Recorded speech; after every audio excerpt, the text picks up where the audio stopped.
Today is Friday, June 24th. We have two major things to tell you about gun laws. There's a bipartisan bill that has now passed the Senate, and a new ruling from the U.S. Supreme Court. Also, what was once the most popular vaping product in the U.S. is now not even allowed on the market. We'll explain the FDA's new ban.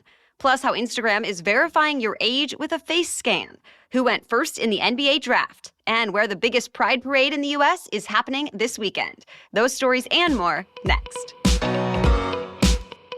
Welcome to The Newsworthy. All the day's news in around 10 minutes. Fast, fair, fun, and on the go. I'm Erica Mandy. Thanks so much for being here. You ready? Let's do this. The full U.S. Senate did something that was considered unthinkable only a few months ago. Senators officially passed a bill on one of the most contentious topics in American politics. Guns. This is the compromise that includes enhanced background checks for gun buyers under 21, incentives for states to implement red flag laws that lets courts temporarily take guns from people deemed dangerous, funding for mental health, school safety, and violence prevention, and more. The final vote came down 65-33, with more than a dozen Republicans joining all the Democrats in voting yes. Already, lawmakers in the U.S. House say they plan to start working on this bill this morning, and soon it's expected to pass there too. President Biden also says he plans to sign it. The U.S. Supreme Court made its first major gun decision in more than a decade, expanding the right of Americans to carry guns in public. In a 6-3 decision, the justices struck down a New York law. That state law said people must prove they have a need for carrying a weapon in public, like for hunting or a job where you carry cash, before they could get a concealed carry license. But most of the justices said that rule violated the Second Amendment right to bear arms. California, Hawaii, Maryland, Massachusetts, New Jersey, and Rhode Island all have laws similar to New York's. So those laws are expected to be challenged soon, too. Though to be clear, just because the Supreme Court said people don't need to justify their need for a gun, states can still require people to go through other steps, like a background check or training, to get a license. The decision also does not change the fact that guns can be restricted in certain places, like courthouses. This Supreme Court term ends in just 1 week, and the justices still have 9 decisions left to announce. So expect more big news in the coming days about abortion, immigration, environmental protection, and more. In the latest public hearing, the January 6th committee laid out evidence of how former President Trump leaned on the Justice Department to help him hold on to power. And that's a big deal, since the DOJ is really supposed to be nonpartisan. A few different former officials from the DOJ testified that they analyzed Trump's allegations of election fraud, but they found there was no fraud, and said they told the then president and his team that many times. Still, they say Trump refused to believe them. And they say he wanted them to take action, like seize voting machines, file a lawsuit in the Supreme Court, hold a news conference announcing a formal investigation, or send letters to swing states saying they had concerns about election results. But the DOJ officials wouldn't do any of that, so they say the former president brought in new people to help push his narrative, like former Assistant Attorney General Jeffrey Clark, who they say was the only senior official at the agency who supported Trump's efforts to keep the presidency. The officials told the committee that Trump wanted to make Clark Attorney General since Clark wanted to launch a special formal investigation into election fraud and do other things the other officials would not. Just yesterday, federal investigators searched Clark's home. They wouldn't say exactly what they were looking for, but Clark told Fox News they took all the electronics from his house. Also, during yesterday's hearing, a former White House aide said several Republican Congress members asked Trump for presidential pardons in exchange for helping him. Although it's not clear what they would actually need pardons for, since none of them were ever convicted of a crime. And a couple of them have said the testimony was not true, that they actually never requested those pardons. Yesterday's hearing was the 5th in the series, since the committee is trying to show how far Trump and his allies went to overturn the 2020 election, efforts they say directly led to the violence at the Capitol on January 6th. Still, former President Trump says he did nothing to incite that riot. And he says the lawmakers on the January 6th committee are only investigating him to draw attention away from other crises. The next hearing is expected to happen next month. Title IX could soon get a big boost from the federal government.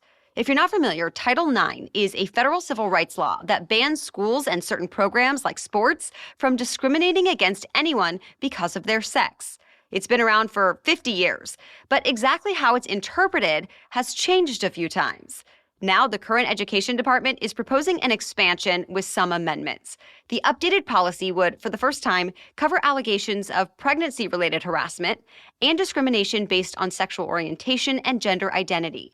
Also, for now, Title IX is only brought up if there are allegations so severe that they might limit someone's opportunity to participate. But this proposal would lower that bar, so it would apply to any conduct that might create a hostile environment for people who are able to participate.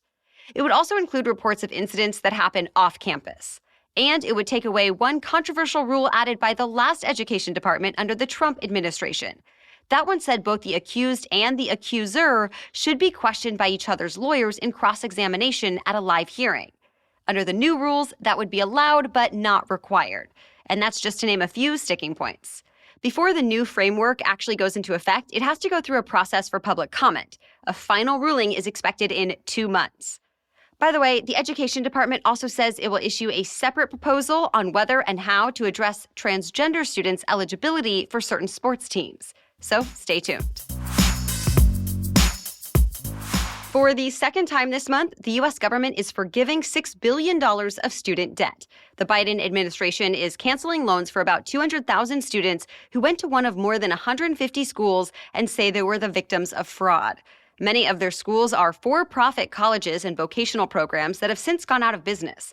The settlement still has to be approved by a federal judge, but it's already considered a big step toward the White House's goal of clearing some of these outstanding claims. All right, we have more news for you coming up, but first, a quick break for our sponsor, Rothy's. One of the things I love about my Rothy's shoes is their versatility. Rothy's work great with every outfit. I can put on my pointed toe black flats with yoga pants to walk around the block or grab a quick lunch, or wear my red Rothy's flats with jeans or dressier pants for a work conference or night out. Or I love wearing my Rothy's white lace-up sneakers for traveling and commuting because they make it easy to walk around the airport and keep my feet warm on the plane, all while allowing me to stay stylish on the go. And really, I can wear any of my Rothy's shoes in any of these scenarios and beyond. They're all comfortable, they're all cute, and they all bring me compliments almost every time I wear them. Plus, you know that I love Rothy's focus on sustainability. So, your new favorite shoes are waiting. Discover the versatile styles you can wear absolutely anywhere and get $20 off your first purchase at rothys.com/newsworthy. That's ROTHYS. Rothys.com/newsworthy for $20 off your first order. Rothys.com/newsworthy.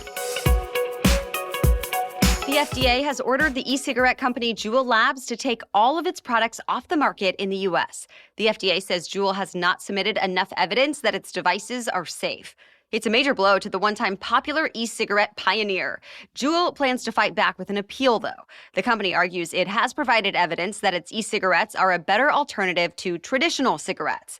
But after a 2-year data review, the FDA says the data was insufficient and conflicting. The agency is telling retailers to take Juul products off store shelves and consumers to look for alternatives. You'll remember the FDA already banned the sales of all sweet and fruity e-cigarette cartridges back in 2020. Instagram is testing a new tool that uses a video selfie and artificial intelligence to help verify, or at least estimate, a user's age. When teenagers try to edit their birth date to show themselves as 18 or older, they're asked to verify their age on the platform. And they can send in ID cards. But now Instagram is testing 2 more options. Ask a few adult Instagram friends to vouch for their ages, or submit a video selfie to be analyzed.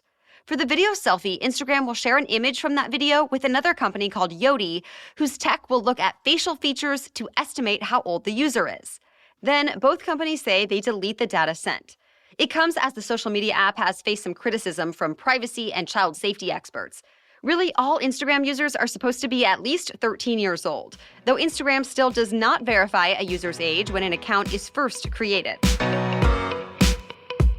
NBA teams have picked their newest star basketball players to go to the pros. The NBA draft happened last night in Brooklyn, the first in-person draft in 3 years. The Orlando Magic had the first pick of the night, and the team went with 19-year-old Paolo Banchero from Duke University. He was actually considered a surprise number 1 pick, but the Magic's president said, quote, "We feel he was the best player in college basketball."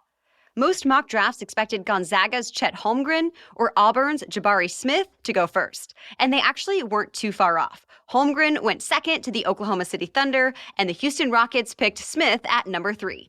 The next NBA season starts this October. It's the final weekend of Pride Month, and that means 3 days of celebrating the LGBTQ community all around the country. New York City is holding the biggest Pride Parade in North America on Sunday.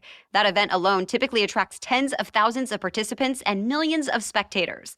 But this weekend, there are even more events in New York City, like a street fair called Pride Fest and a 2-day music festival called Pride Island. Other big Pride parades, festivals, and parties are happening this weekend, too, in places like San Francisco, Seattle, Denver, Houston, and Chicago. That's it for the main news today, so now it's time for Feel Good Friday, when we bring you one extra feel-good or positive news story before the weekend. But first, a quick word from our sponsor. There are at least 2 sides to every story, but if you want to hire great talent for your business faster, there's one way to do it. You need Indeed. Indeed is the #1 job site in the world with more total visits than any other job site, according to ComScore. In fact, in this minute I've been talking to you, 16 hires were made on Indeed, according to Indeed data worldwide. Why? Because Indeed is the hiring platform where you can attract, interview, and hire all in one place. You can find great talent faster through time-saving tools like Indeed Instant Match, assessments, and virtual interviews. I always appreciate tools that make my life easier and more efficient. And with Instant Match, over 80% of employers get quality candidates whose resume on Indeed matches their job description the moment they sponsor a job, according to Indeed data in the U.S. So start hiring now with a $75 sponsored job credit to upgrade your job post at Indeed.com/newsworthy. Offer good for a limited time. Claim your $75 credit now at Indeed.com/newsworthy. Indeed.com/newsworthy. Terms and conditions apply. Pay per qualified applicant, not available for all users. Need to hire? You need Indeed. Now back to Feel Good Friday. One champion swimmer recently set a Guinness World Record, and she did it while raising awareness and collecting trash along the way. Merle Vaping is also known as the Eco Mermaid, and earlier this month she set the record for the farthest swim while wearing a monofin, basically like a mermaid tail. She swam 26.2 miles with it on over the course of 11 hours and 54 minutes off the coast of Florida. Vaping wanted to do it that way, since that's how dolphins and other marine animals swim without the help of 2 legs and 2 arms. She says that part is okay, but what makes her angry is that many have to do it with plastic in their stomachs. So during her record-breaking swim, Vaping picked up pieces of trash from the water and threw them into a kayak that was paddling alongside her, so she could properly throw them away later. Now she hopes her swim raises awareness about environmental pollution, especially plastics in the ocean. As she put it, quote, "At the end of the day, this isn't just about a record, it's about helping the community and the world." We'll be back tomorrow with our special edition Saturday episode. Then join us again Monday for your next news roundup. For now, thank you so much for listening and have a great weekend.